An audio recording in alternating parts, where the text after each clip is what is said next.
Okay, everybody, welcome back to our statistics class notes. And we're moving into our last chapter of the class, chapter 9.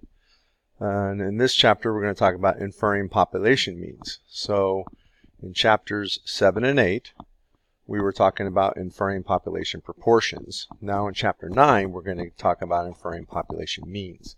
So there's a lot of similarities, but there's also some differences. So we have to make sure we understand how this all works.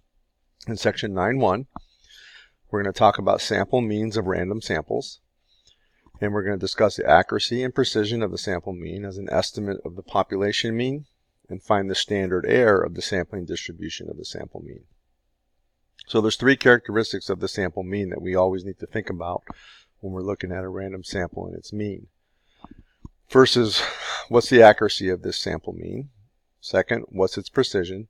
And third, what's the probability distribution that the sample mean is drawn from? In other words, what is the sampling distribution of that sample mean? So just a quick review on the notation that we use. We're going to use the symbol mu, which is for the population mean. The symbol x bar is the sample mean. The symbol sigma is the population standard deviation. And we use a little s for the sample standard deviation. Okay, so accuracy and precision of the sample mean. The sample mean is unbiased when estimating the population mean. This is similar to what we said when we said the sample proportion is unbiased. There's some mathematical explanation here, not necessarily beyond the scope of this course, but when we compute the mean of a sample, the average of our sample, we understand that it is unbiased and it is targeting the population mean. That's what it is doing, and it's doing a good job of it. So on average, we should always keep in mind that x bar, our sample mean, is close to mu. The precision of the sample mean depends on the variability in the population. The more observations we collect, in other words, the larger the sample size, the more precise the sample mean becomes. And that's very similar, again, to the sample proportion. The larger our sample size, the more precise it was as well. Okay, so what's the sampling distribution of the sample mean? Similar to how we thought of the sampling distribution of p hat, so the sampling distribution of sample proportions, the sampling distribution of x bar, or the sample means, can be thought of as the distribution of all possible sample means that would result from drawing repeated samples of a certain size from the population. Now remember, we will always only have one sample that we're working with. But in theory, this is one possible sample of infinitely many samples we could have drawn. All of these samples that we could have drawn, plotting them all together would be what's called the sampling distribution of the sample mean. So for proportions, we knew that that was a normal distribution.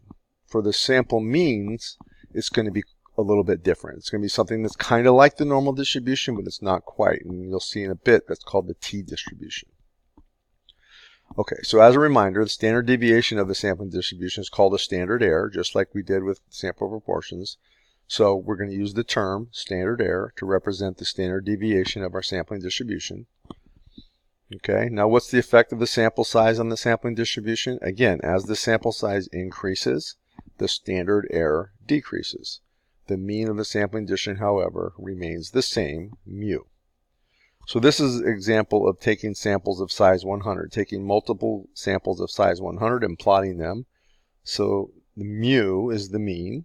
Mu is the actual population mean, and all the samples, the sample means, are distributed around that. And it looks almost like a normal distribution, but we'll see later it's not quite a normal distribution.